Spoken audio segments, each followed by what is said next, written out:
I walk through the shadow of death left to fear. This is a journey through the halls of hell.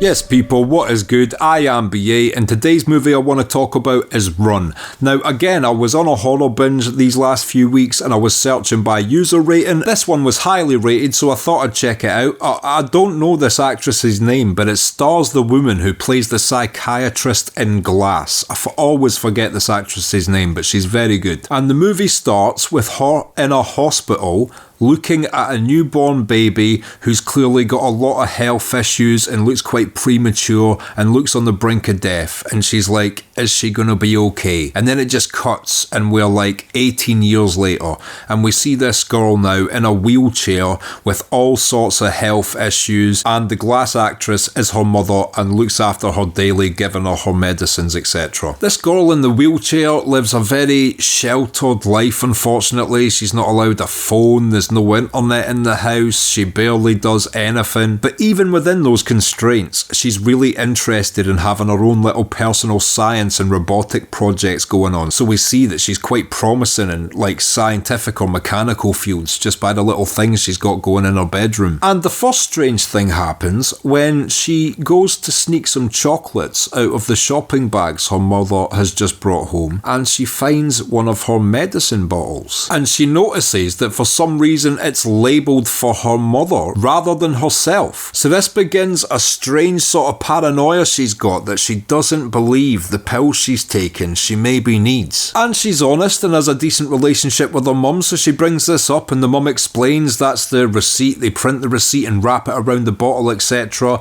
So one day when her mum's out, she manages to reach up to the medicine cabinet, takes the pills down, peels off the label and realises there's another name underneath and a different drug name. So now she's desperate to get on the internet to find out what this drug is, but obviously there's no internet in the house. But she manages to phone someone who knows about medicine and quickly ask them, and they tell her that the medicine that she's taken should be a red pill, but the pills she has are green and white capsules. So now not only is the labels been switched, but the medicine within the bottle isn't even the one that's advertised on the label. She sneakily says to her mum one day, you know, when's the last time you took me out to a movie? So her mum takes her to the local cinema, and at a point the daughter says, I need to go to the toilet, and she wheels herself across the street quickly and manages to get to the pharmacist just to say, what is this green and white pill? And she passes the pill to the pharmacist. And then the fucking bomb drops. The pharmacist reveals that this green and white pill is a muscle relaxant for dogs' legs, and if you were to continuously take them,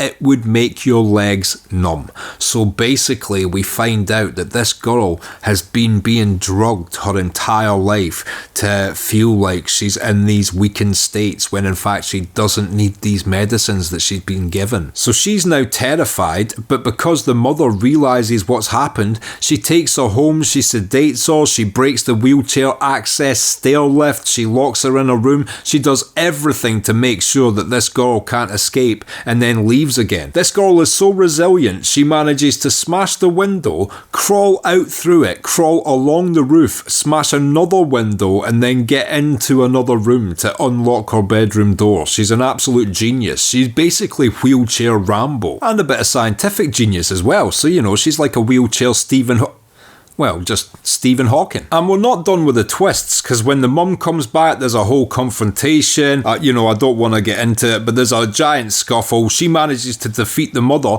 but within this, we find out, right? So it cuts back to that scene from the very start of the movie, with the mother asking the doctors if this baby's going to be okay, but then we see the baby die in front of her, and then we see this mother hang about at the hospital and steal another newborn. So it's also revealed that this girl isn't even her biological daughter, and she was stolen from the hospital when she was first born. Absolutely crazy little movie. I loved the premise, I loved the multiple twists in the third act, and it's very well acted, and it's just shocking subject matter because, you know, a lot of people do have this syndrome. At the most extremist side of this, deep want for pity and sympathy. You get like killer nurses and things like that, and also mothers who will make their own children ill. And yeah, this is just a great movie which shows that horrible syndrome which genuinely exists. So if you haven't seen Run, go and check it out. And by the way, now you know everything to do with it and the fact her legs do actually work. Run is actually quite a double entendre title,